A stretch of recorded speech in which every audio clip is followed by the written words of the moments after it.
Regresamos el día de hoy con estas entrevistas que sostendremos con el sacerdote Pedro Mario Ayala Ceja, sacerdote salesiano, y sus abogados Jacobo Martínez Ramos y Sandra Hernández Hernández, a quienes saludo esta mañana para escuchar de forma más amplia lo que ya nos informó Brandon Celaya Torres, nuestro colega de la Unidad de Investigaciones Especiales de Aristegui Noticias. Gracias, padre, por estar aquí. Mario, bienvenido. Gracias. Gracias por su presencia. Gracias por estar aquí. Jacobo Martínez Ramos, abogado, bienvenido. Gracias, Carmen. Buenos días a ti y a tu auditorio. Igualmente, Sandra Hernández Hernández, gracias por estar aquí. Sandra, abogada, buen día. Muchas gracias, Carmen. Gracias por estar aquí a los tres y bueno, les aprecio su presencia porque bueno, primero el mensaje que nos enviaron a través de nuestro WhatsApp, de nuestro buzón que nos permitió abrir esta investigación. Pedro Mario Ayala Ceja, sacerdote salesiano, pues hemos escuchado su historia. ¿Qué nos tendría que compartir en este momento? ¿Cómo está viviendo este proceso? ¿Qué esperaría usted una vez que se ha conocido su historia? Es un proceso muy doloroso, va poco a poco sanando, pero tiene momentos altos y bajos. No hace mucho tuve que estar internado por prevención, estuve en el hospital psiquiátrico. Ha sido un proceso, como ya lo he dicho, bastante doloroso, no solamente para mí, también para mi familia, cuando se enteraron de esta situación que lamentablemente viví en mi adolescencia. Y bueno, ¿qué es lo que espero? Espero que como congregación, como salesianos, trabajemos en la prevención. Es un elemento importante en nuestro sistema pedagógico el prevenir. Y eso lo tenemos que llevar desde dentro. Espero eso, espero también justicia, espero también reconocimiento del daño que ha ocasionado esto. A veces algunas personas me dicen, pero ya ha pasado mucho tiempo, y en verdad ha pasado mucho tiempo, pero el daño sigue. Y lo que busco es sanar, es también soltar esta situación y poder continuar con mi vida. Porque en realidad lo que busco es eso, poder llevar una vida normal, una vida tranquila. Por muchos años he estado viviendo bajo ataques de ansiedad, bajo esta depresión que a veces llega, que a veces se va. He estado viviendo con esta angustia, con este temor, pero ahora al alzar la voz nuevamente, después de muchos intentos, lo que busco es precisamente esto, sanar y cerrar este capítulo muy doloroso en mi historia personal. Hablar después de muchos intentos, padre, entiendo la frase, exponer públicamente esto no es un tema fácil, evidentemente, y esto que algunos le dicen de que ha pasado mucho tiempo, sabemos perfectamente la dificultad, la enorme dificultad que existe para que alguien externe una experiencia como la vivida por usted. Sí, así es, aunque como lo he comentado en varias ocasiones también, desde el mismo proceso, el texto que escribí con mi testimonio, fue unos años después del acontecimiento que yo abro este tema con el maestro de novicios. Lo hice con mucho temor, lo hice con mucho miedo. Recuerdo que fui muy nervioso a ese coloquio mensual que teníamos con él. Y le conté con detalle también de la situación que había vivido. En ese tiempo ciertamente no había los protocolos que se tienen ahora para atender o para tratar a quien denuncia una situación de abuso. Fue en el año 1998, 99, cuando estaba en el noviciado. Pero después de ahí fue el ocultar. Yo incluso llegaba a decir o pensar para mí, es como un cáncer encapsulado. Sé que está aquí, sé que está dentro. Está encapsulado, no hace daño, pero era siempre el riesgo de que reventase y pudiera contaminar, como así pasó, porque aunque pude sobrellevar por muchos años una vida normal, con estos ataques de ansiedad, con estos momentos de insomnio, con las pesadillas y a veces los regresos a las situaciones de abuso, me desenvolví más o menos normal. Pero llegó un momento en que fue imposible mantener ese cáncer encapsulado. Reventó y afectó lo más profundo incluso de mi persona, que fue mi experiencia de fe, el decir, ¿cómo puedo continuar como sacerdote? ¿Cómo puedo continuar con los salesianos habiendo sido víctima de esta situación de abuso? Eh, es, es un camino muy doloroso, es un tiempo de, de- de mucha angustia, donde ciertamente he buscado eh, solucionar o sanar. Esto me ha llevado también por cuenta propia, a investigar, estudiar, y me llamó mucho mucho la atención el tema de la resiliencia y descubrir que había una posibilidad. Y eso ha sido como una luz de esperanza, de la cual también me he aferrado para decir, puedo sanar, sobrellevar esta situación. Es decir, soy mucho más que una situación de abuso. Eh, la vergüenza, el temor, pues no es algo que yo deba de cargar.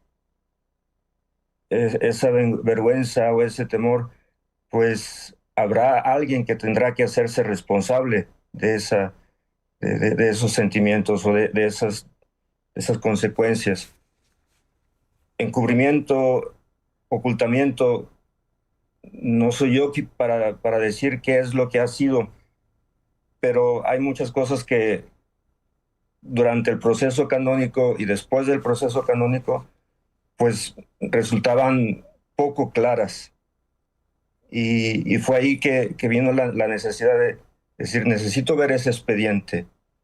Cómo se hizo la investigación? ¿A quién se preguntó? Yo no supe nada.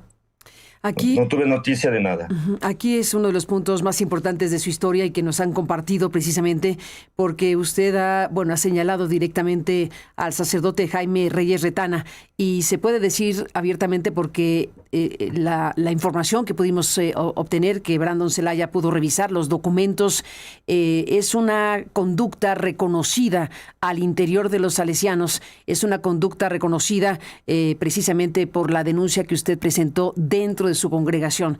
El tema aquí fue que usted no le fue permitido acceder a la investigación misma después de las denuncias presentadas por usted. ¿Puede contar esta historia? Sí,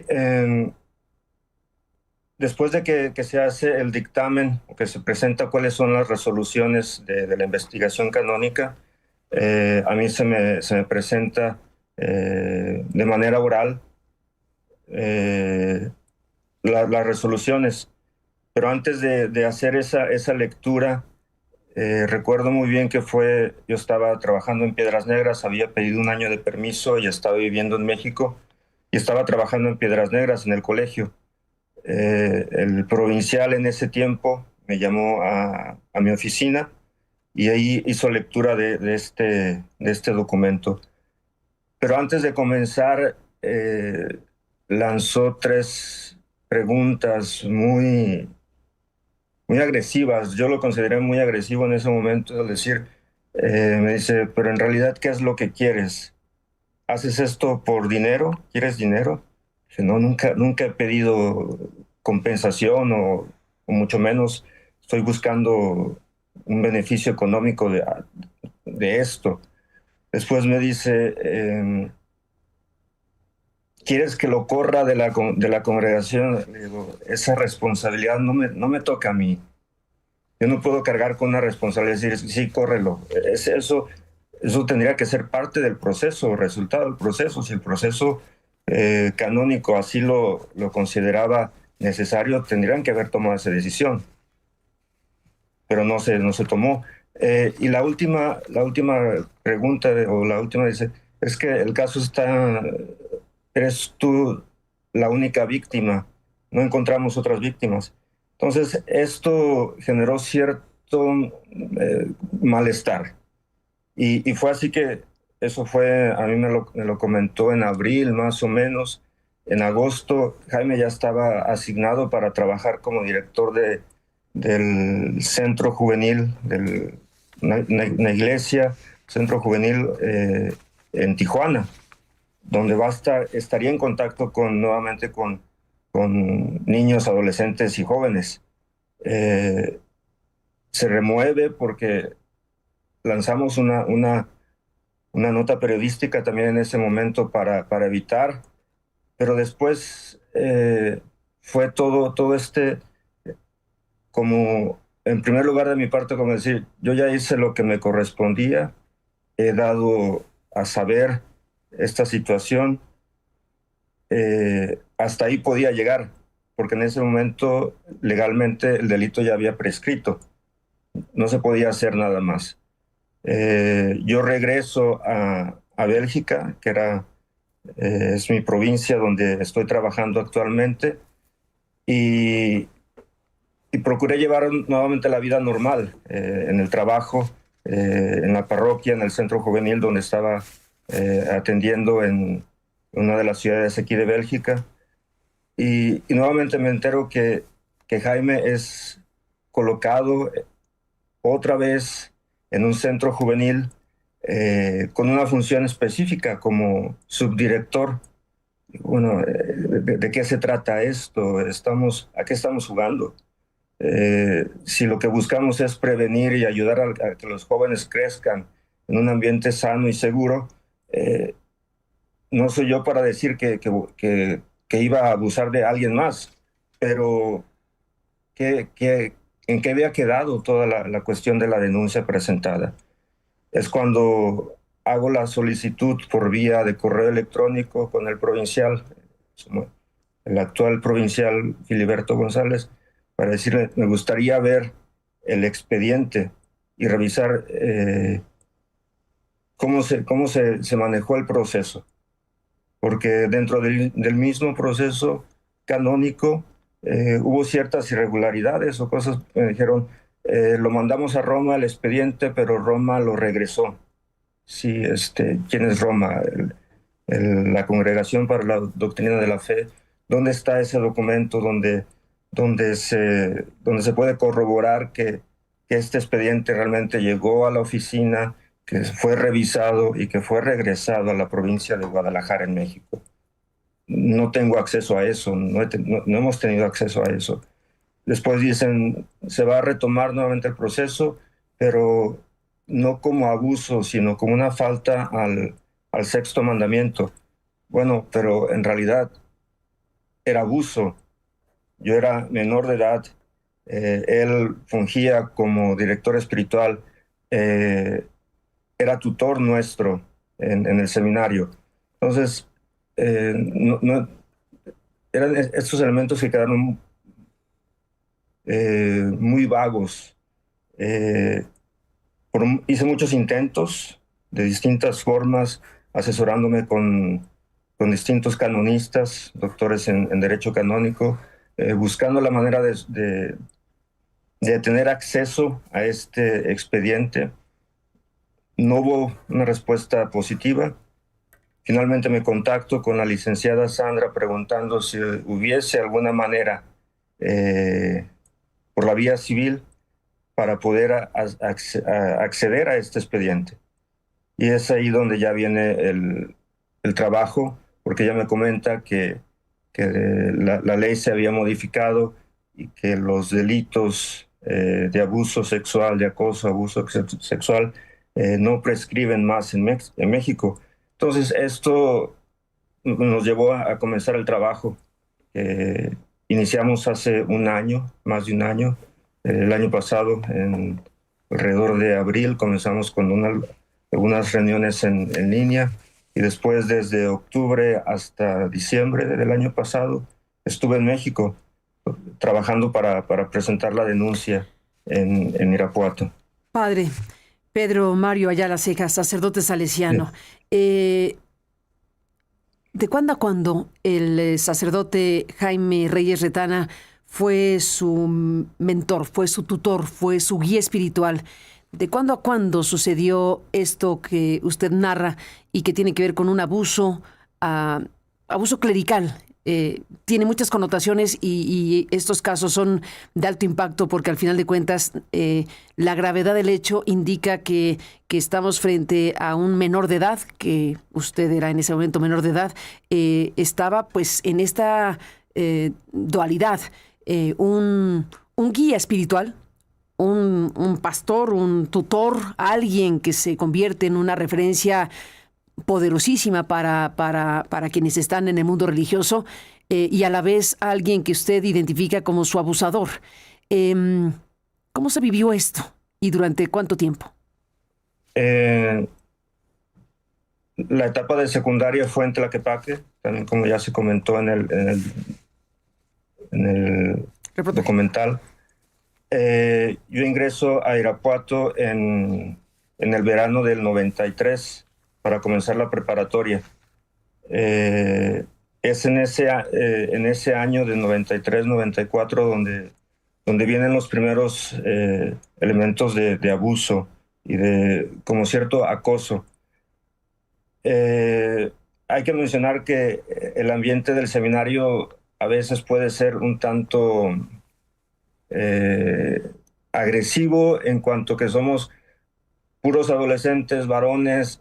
La cuestión de la carrilla, que ahora se conoce como acoso escolar o bullying, pues también estaba presente en el seminario.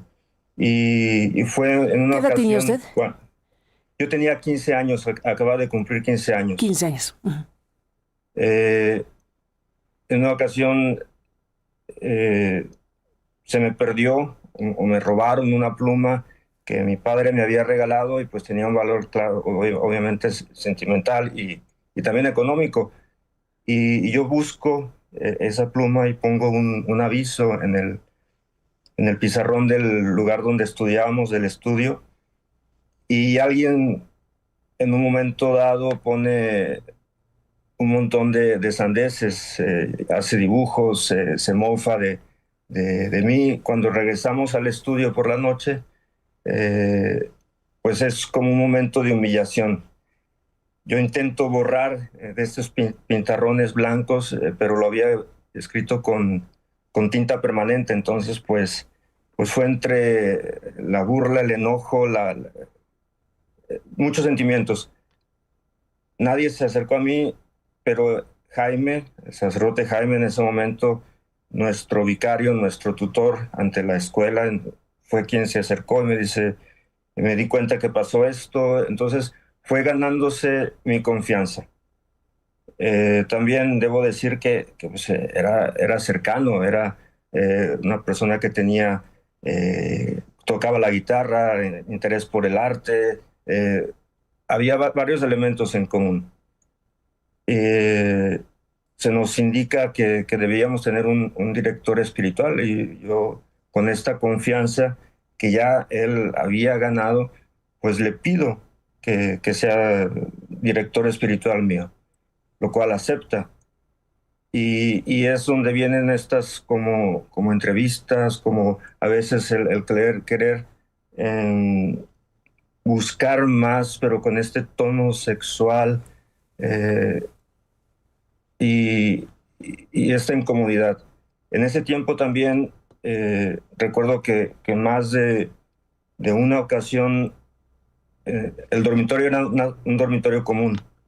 Entonces, más de una ocasión pasaba, se sentaba en mi cama y me despertaba, comenzaba el hablar, yo estaba medio dormido, algo así, pero no, la verdad no puedo decir si fueron más ocasiones o si en algún otro momento también llegó a mi lugar donde yo estaba durmiendo, porque pues, en ese tiempo tenía un sueño muy pesado como buen adolescente.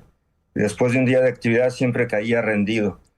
Pero más de 3 ocasiones sí logré despertar y me daba cuenta que estaba sentado en mi cama. Bueno, había confianza, pero también como que eso ya no resultaba, ya no me resultaba tan fácil de entender. Pero era como, a quién voy a decirle? ¿Con quién digo que esto no me gusta?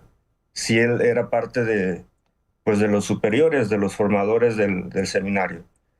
Eh, yo tenía la intención de ser hermano coadjutor y dedicarme a la cuestión técnica, a la cuestión musical, artística.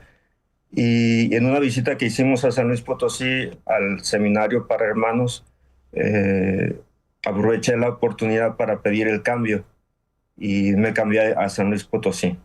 Entonces fue en ese año, del 93 al 94, cuando comenzaron y vinieron varios elementos de abuso, porque en ese tiempo también entre juego y el que me decía, ¿sabes dar masajes? Le digo, masajes, no, un adolescente de 15 años de un pueblo pequeño, pues todas esas cosas resultaban nuevas. Decía, no, yo te voy a enseñar, comienza aquí en los hombros y demás, decía, bueno, pues es raro esto pero nuevamente entre la inocencia o eh, la confianza también era, pues me lo está pidiendo alguien que tiene autoridad. Eh,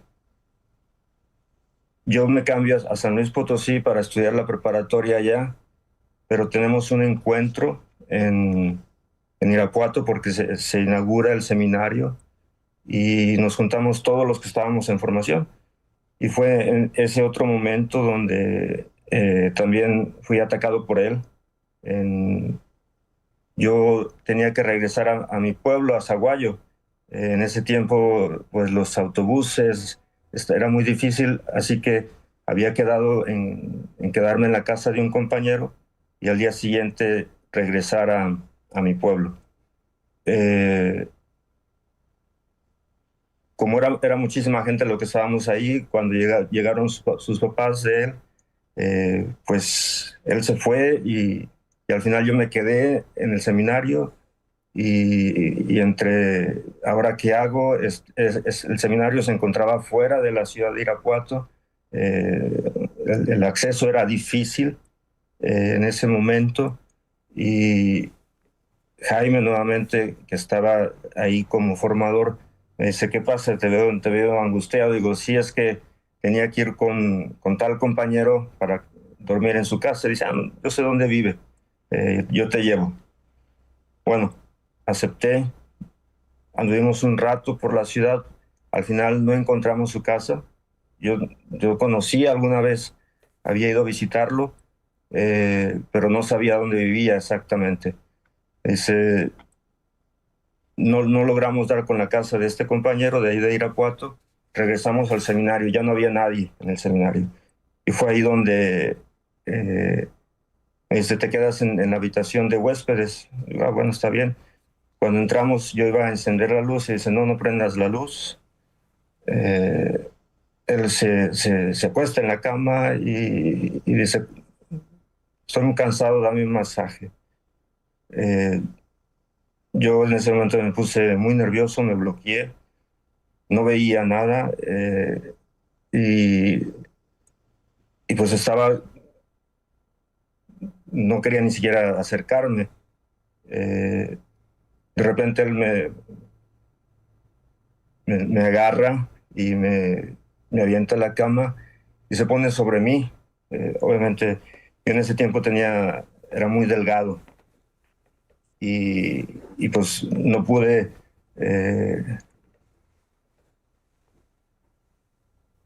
defenderme.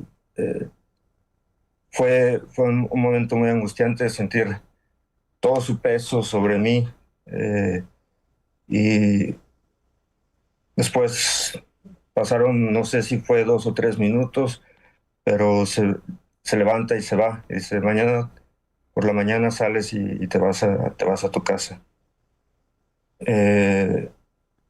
Eso generó mucha confusión. Yo llegué al día siguiente, eh, así es, tomé el transporte para ir a la central de autobuses, llegué a casa, era para las vacaciones de Navidad. eh, en casa notaron que algo había pasado, pero dicen, bueno, un adolescente si eh, callado o retraído eh, es como normal. Eh, pero Jaime, consigue el número de teléfono. En ese momento en casa no teníamos teléfono, era con unos vecinos que nos permitían hacer las llamadas. Le llama a los vecinos y dice que quiere hablar conmigo. Va la vecina y me dice, buscan a Mario, un padre de Irapuato. Mi madre notó que en ese momento me puse muy nervioso y dice, pues ve a ver qué es lo que quieren de ti. Y era Jaime, obviamente, me dice, eh, comenzó a hablar de, no sé, me dice, ¿cuándo regresas a San Luis? Le comenté la fecha y ahí quedó la llamada, pero claro, era como un cierto acoso el estar controlando. Eh, Ahora lo veo así. Eh, cuando tenía que regresar a San Luis Potosí para retomar el curso, eh, él me estaba esperando en la terminal de autobuses de Guadalajara. Eh, Fue nuevamente como, ¿qué haces aquí? O ¿qué hace? Claro, porque le hablaba incluso de usted, o sea, ¿cómo? Dice, necesitamos hablar. Eh, entonces me toma del hombro y me lleva a su auto que estaba estacionado. Y ya me dice que no sabía qué le había pasado, que por qué había reaccionado así allí en Irapuato. Yo estaba nuevamente ansioso de salir inmediatamente y así lo hice. Salí inmediatamente de su auto y me fui al autobús para viajar a San Luis. Fueron varios años y después de ciertos momentos como de acoso, de abuso, de control, eh, un acontecimiento ya que sobrepasó los límites fue cuando participamos en las misiones de Semana Santa. Yo del seminario de San Luis fui con acompañar a los de aspirantes seminaristas de Irapuato, que junto con los colegios de Guadalajara, Monterrey, Saltillo, se organizaban unas misiones muy bonitas en la Huasteca Potosina. Yo pedí permiso y fui también ahí a esas misiones. Ya cuando terminaron las misiones de la Semana Santa, para regresar a Guadalajara, a mí me quedaba bien viajar con el autobús del colegio de Guadalajara. Habló con el sacerdote responsable de ese autobús del colegio, preguntando si había posibilidad, porque de Guadalajara a Zaguayo pues ya son únicamente 2 horas de camino. Me dice, sí, hay un lugar disponible, entonces a tal hora salimos de aquí de Tamazunchale para viajar a Guadalajara. Cuando subo al autobús, el único lugar que quedaba libre era junto a Jaime. Bueno, eh, yo me siento junto a él, comenzamos a platicar, cómo te va en la escuela, las preguntas eh, típicas para comenzar una charla. Pero en eso comienza él como a jugar con las manos y ya cuando vamos de camino baja una manta, un sleeping de estas bolsas para dormir, lo abre, dice por si me da frío. Se cubre, comienza después a pues hacer toda esta situación comienza a tocarme en mis genitales Y, y pues ahí fue, ahora sí que ya el momento en que yo no pude, no tuve como ni siquiera la fuerza para, no podía cambiarme de lugar, el camión iba lleno, la mayoría ya iban dormidos, eh, quedé totalmente bloqueado. Eh, Fue un viaje muy angustiante. Él me lastimó por el tipo de masturbación que realizó conmigo y me obligaba a tocar también sus partes. Entonces fue algo muy traumático. Cuando llegamos a Guadalajara, al colegio, voy al- a los baños para hacer mis necesidades y me doy cuenta que mi ropa interior estaba manchada, que tenía sangre. Tal parece que por la misma agresividad o la fuerza había generado ciertos cortes. Me cambio de ropa porque traía la ropa para ir a casa y esta esta ropa interior la tomo y la tiro en en un basurero ahí de la ciudad. Llego a casa y nuevamente es ¿cómo estás? ¿No? Te veo.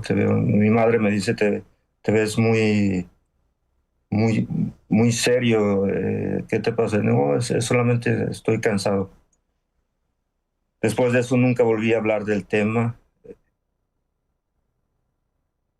No se lo dije a mis padres, obviamente. Eh, pero fue el momento más fuerte. Entonces estamos hablando que fueron alrededor de 2 años lo que duró este tiempo de acoso, de ganarse la confianza, de estar, pues sí, eh, atacando de alguna otra manera. Después de ese viaje, eh, yo terminé los estudios en San Luis Potosí, los estudios de preparatoria, continué con los estudios, de la formación, y fue en el noviciado que el maestro de novicios nos hizo mucho hincapié en decir, hay problemas en la vida que tenemos que resolver, que tenemos que afrontar, porque un problema que no se afronta es un problema que se va a posponer. Con esta continua insistencia, pues fue cuando por primera vez hablo con el maestro de novicios y le digo, pasó esto. Y le cuento con lujo de detalles también, y también le cuento quién había sido. Eh, yo esperaba realmente que después de esa charla me dijera el maestro de novicios, pues toma tus cosas y te vas a tu casa, ¿verdad? Tenía miedo de que eso pudiera pasar. No fue así, obviamente. Me dice, tú esfuérzate ahora en ser un buen salesiano, tienes muchos talentos, tienes muchos dones, utilízalos en ser un buen salesiano. Y en cuanto a este hermano, pues hay hermanos que tenemos que sobrellevar. Yo tenía 19 años, entonces, ¿cómo contravenir la voz de un superior, del maestro de novicios? Así que a partir de ese momento el tema queda sepultado, queda guardado, encapsulado en lo que después llego a llamar como este cáncer que estuvo por mucho tiempo dentro, tal vez sin hacer daño, pero también como este mismo proceso de este mecanismo de defensa de negar las cosas, de decir no pasó, no fue abuso, mm, no sé cómo describirlo, pero no es algo, la negación estuvo siempre ahí.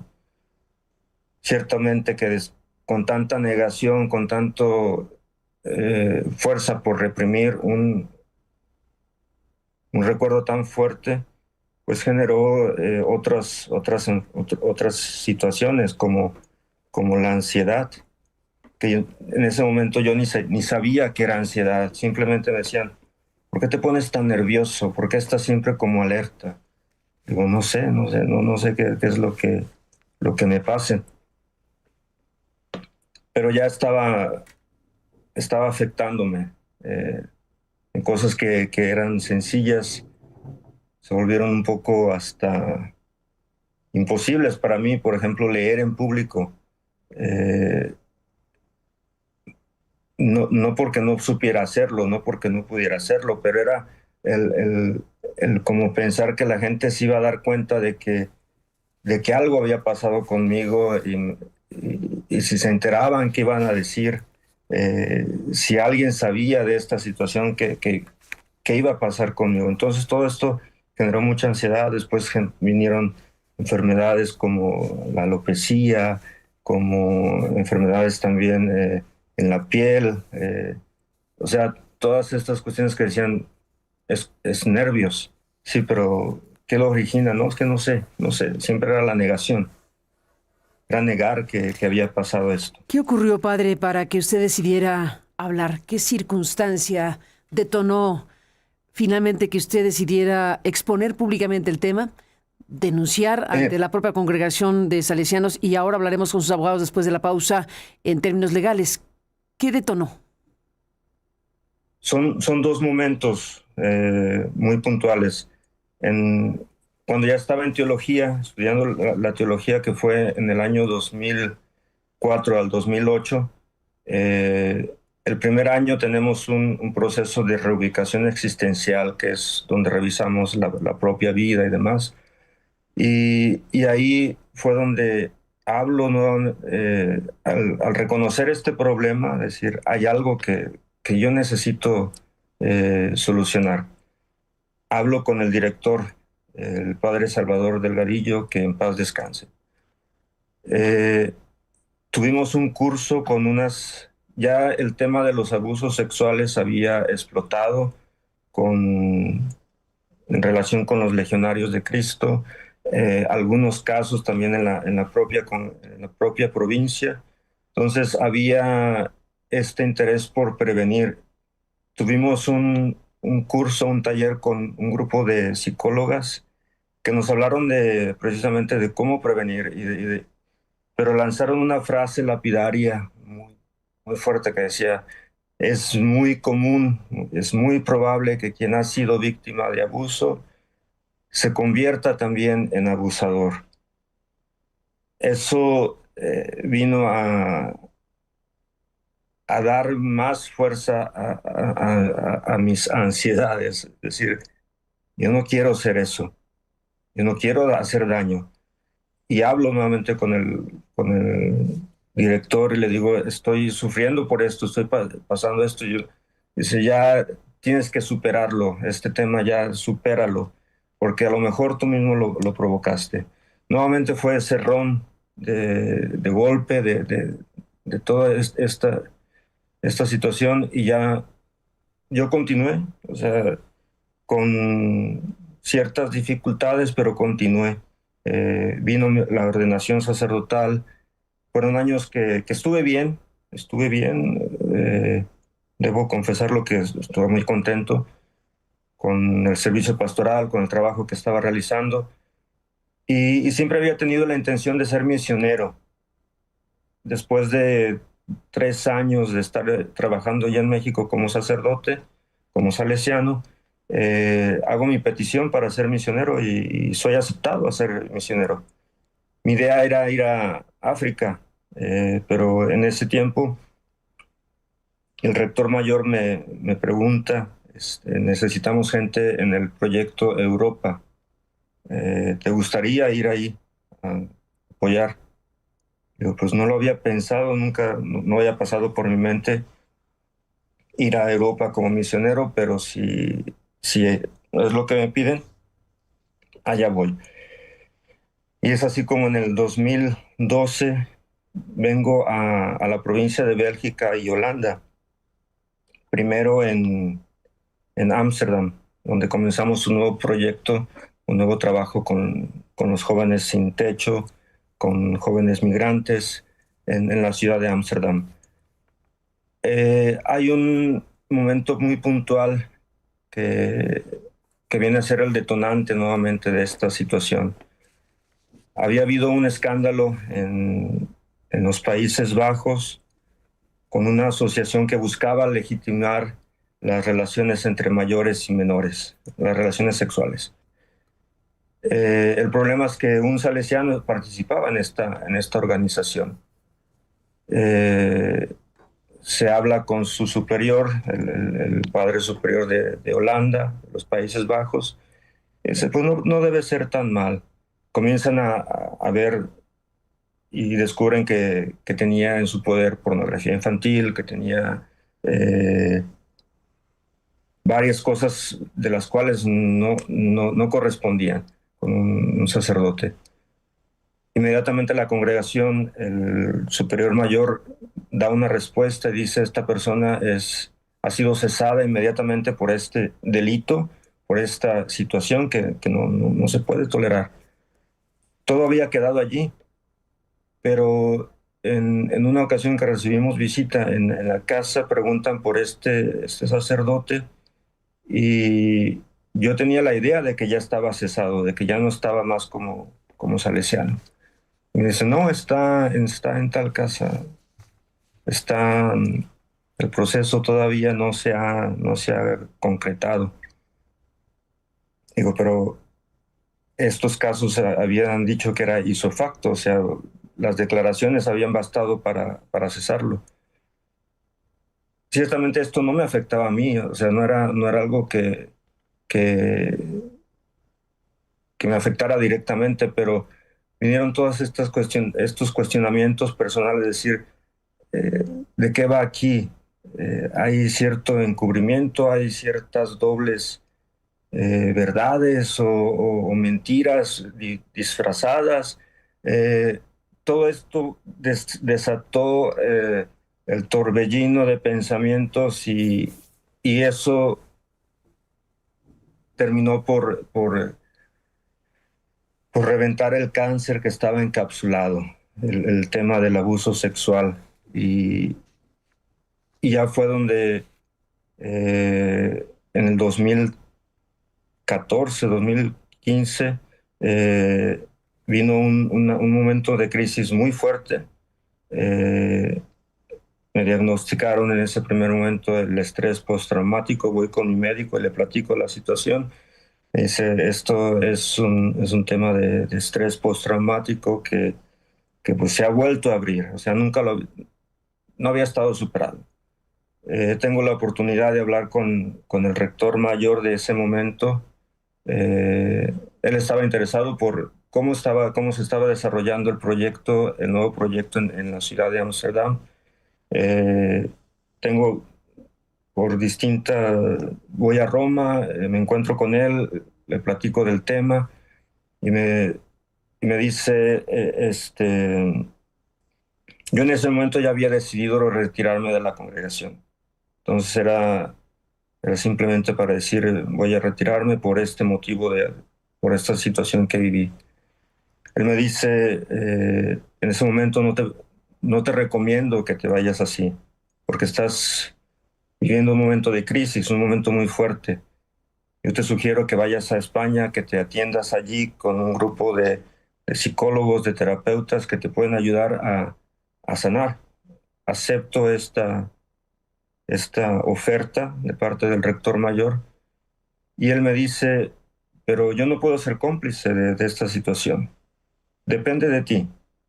Si tú autorizas que se inicie el proceso canónico, yo mando tu testimonio a su provincial para que inicie el proceso canónico. Estamos hablando de que don Ángel en realidad no es que haya encubierto. Él me dijo claramente, yo no puedo ser cómplice de esta situación. Tú me lo comentaste en confianza y ahora pido tu autorización para, si tú deseas que se inicie un proceso canónico, lo iniciamos.